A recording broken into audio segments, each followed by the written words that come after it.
Amigos, pues llega el momento de recibir en el estudio a un especialista que nos va a hablar de un tema que a muchos hombres nos incomoda, nos pone nerviosos, nos hace sudar las manos, nada más el hecho de pensar en la posibilidad de practicarnos o de pasar por este procedimiento, que si bien yo como hombre se lo puedo decir, yo lo contemplé en mis años en los que todavía podía yo pensar en ser padre y decía, bueno, sí lo voy a hacer, y ese pero me llevó otros 20 años, ¿no? Así es que le puedo decir que no es fácil tomar la decisión y vamos a platicar hoy porque está con nosotros nuestro urólogo de cabecera, el doctor Andrés Hernández Porras, para platicar sobre la vasectomía.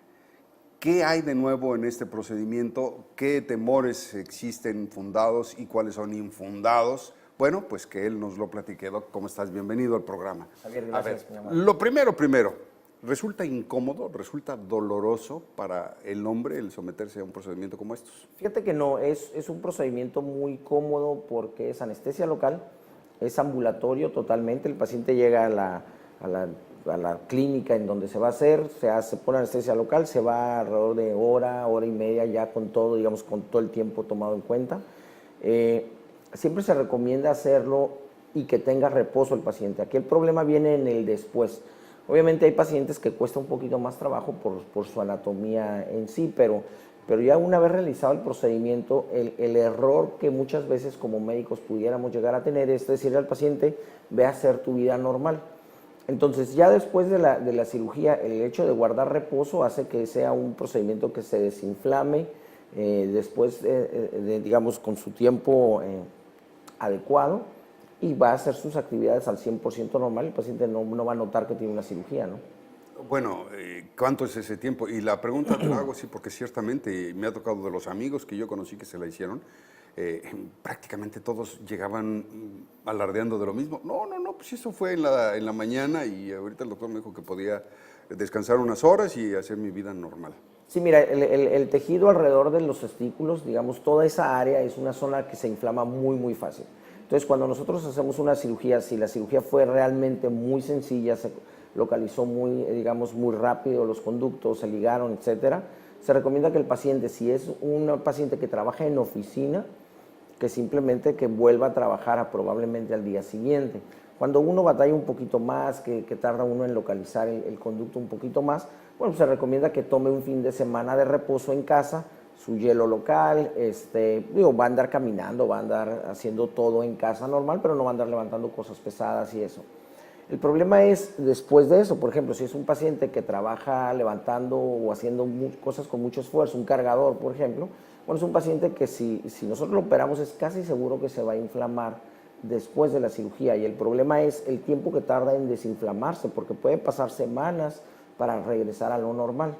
Ahora, nosotros sabemos que, bueno, en términos generales, para terminar con lo del reposo, generalmente se le recomienda no hacer esfuerzos, por ejemplo, si hace pesas, no hacer pesas en 3 semanas a un mes. Pero él puede trabajar, puede caminar, puede desempeñarse su vida prácticamente normal, su vida sexual, cuidándose todavía, lo puede hacer a los 2-3 días, ¿no? Ahora, el paciente que se opera, uno de los riesgos es el dolor testicular crónico. Sabemos que hay pacientes, alrededor de un 10-15% de los pacientes pueden tener un poquito de molestia al eyacular, pero es una molestia que se va a solucionar, se va a resolver con un medicamento antiinflamatorio común, ¿no? Pero hay un porcentaje que es muy bajo, es alrededor del 2-3% de los pacientes que pueden quedar con dolor testicular crónico. Esto quiere decir que es un dolor que no se lo vamos a poder quitar. Y eso se ha asociado en algunos casos, no en todos, a que el epidídimo, que es el tejido que está arriba del testículo y conecta con este cordón que se corta, este conducto que se corta, sigue produciendo espermas y digamos, aumenta de volumen y le da dolor al paciente por aumento de volumen. Haz de cuenta que como que tuviera una inflamación a consecuencia de. Y a esos pacientes, algunos de ellos, se les quita el dolor cuando se vuelven a reconectar, cuando la cirugía, digamos, se revierte. Entonces, ¿es la única forma de remediar ese problema? En los que se remedia, sí, porque hay otros que ni haciendo la reconexión se puede quitar.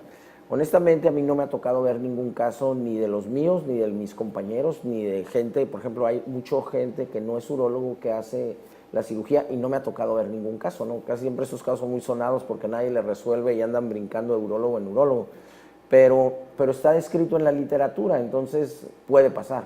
Eso es una de las cosas. La otra cosa es, después de la vasectomía puede haber alguna pequeña infección, entonces hay que cuidar al paciente, puede llevar su vida sexual o con la higiene adecuada, ¿no? O sea, pero no, si es una persona que, por ejemplo, un ingeniero que trabaja con tierra en la obra, bueno, tiene más riesgo, entonces hay que hacer un poquito de hincapié en los cuidados alrededor de la higiene, ¿no?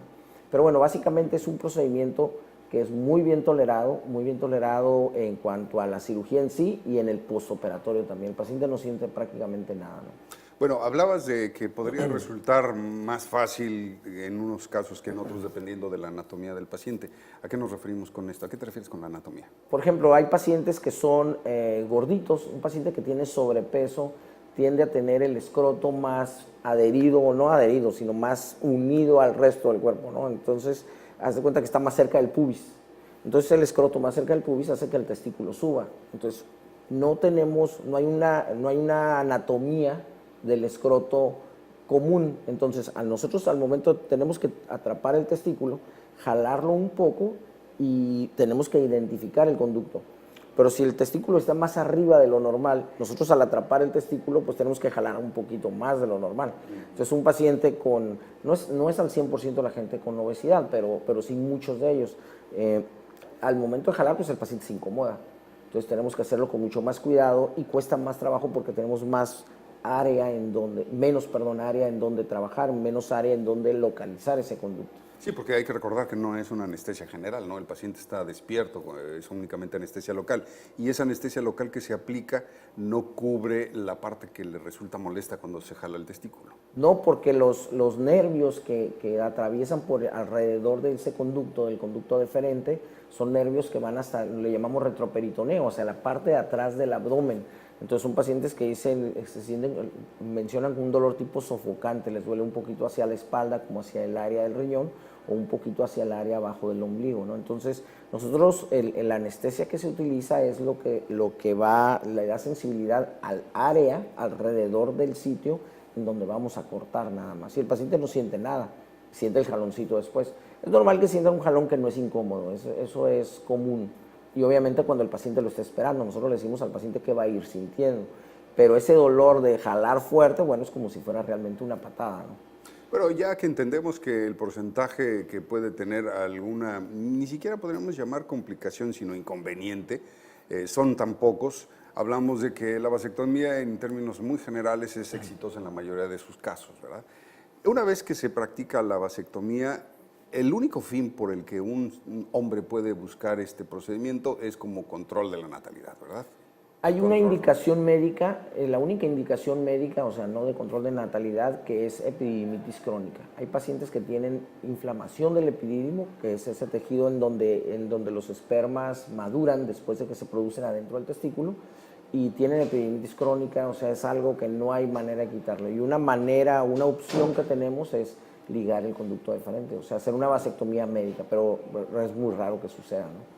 Entonces, una vez que sucede esto, que ya hicimos la vasectomía, que ya nos la practicamos, ¿cuánto tiempo debe de transcurrir antes de que seamos totalmente incapaces de fecundar? En términos generales se dicen 12 semanas, pero son alrededor de entre 12 y 24 eyaculaciones. Entonces nosotros, para decirle al paciente que ya puede estar tranquilo, tiene que tener un examen de laboratorio en donde diga que no hay esperma, porque así sea muy poco la cantidad de espermas, el paciente sigue siendo fértil. Entonces, si el paciente no tiene digamos, la agudeza de hacer ese examen y lo va calculando nada más, pasan los accidentes, sí, ¿no? Entonces son accidentes muy largos. Y Doc, déjame preguntarte esto ya para finalizar, ya se nos acabó el tiempo, pero para la tranquilidad de algunas parejas he sabido de algunos casos que después de un año resulta que la esposa sale embarazada y la esposa jura y perjura, obviamente, imagínate qué situación tan difícil para ella, pues que obviamente el papá es el vasectomizado.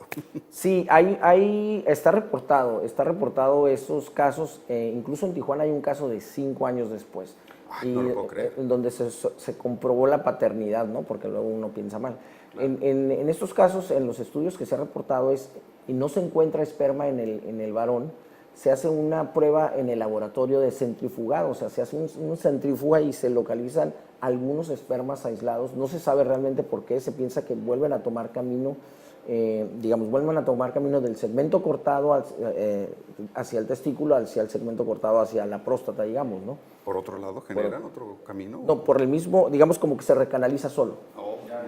Pero realmente los espermas, obviamente, sí se pueden aislar de esta manera y después se comprueba con DNA que sí hay paternidad. Entonces, ahorita con el DNA, bueno, pues ya se puede evitar. Toda duda se despeja, ¿no? Exactamente. Qué impresionante. Pues ahí lo tiene, amigo. Usted sabe si toma la decisión y si lo hace, pues consulte a nuestro médico de cabecera. Andrés, ¿nos das tus números de contacto, por favor? Claro que sí, es el 634-1138 aquí en Tijuana y urologo.com.mx la página. Urólogo Andrés Hernández Porras con nosotros aquí en Como Cada Mañana.